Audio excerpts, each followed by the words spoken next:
ভাই, আরে দিদি হঠাৎ? আসলে না তোদের কথা খুব মনে পড়ছিল, তাই ভাবলাম কিছুদিন এখানে থেকেই যাই। খুব ভালো করেছিস। আয় ভেতরে আয়, আয় নিয়ে আয়, এখানে বস, আমি আসছি।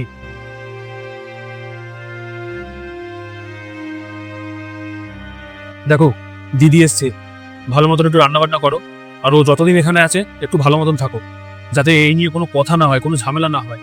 আমি না কোনো রান্না বান্না করতে পারবো না, যদি খাওয়ানো হয় বাইরে হোটেল থেকে খাওয়া নিয়ে আসবো। আর তাছাড়া আবার কতদিনের জন্য এসেছে এখানে?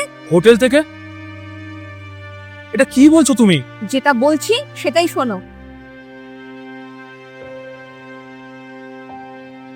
তারপর দিদি, বাড়িতে সব কেমন আছে? বাড়ির সবাই ভালো আছে, তুমি বসো না এখানে একটু। দিদি, তোমাকে একটা কথা জিজ্ঞেস করবো, যদি তুমি কিছু মনে না করো। না না, বলো না, কি বলবে? আমি কিছু মনে করবো না। বলছি, তুমি কতদিন থাকবে দিদি এখানে? মানে আমি বলতে চাইছি, তুমি কবে যাবে? এতদিন পর এসছি, অন্তত 15 দিন তো এখানে থেকেই যাব।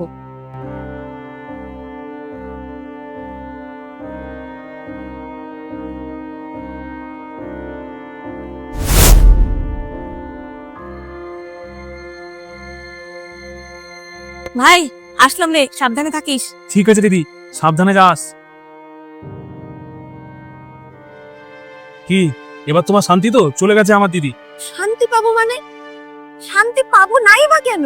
কি থাকে 15টা দিন ধরে ছিল।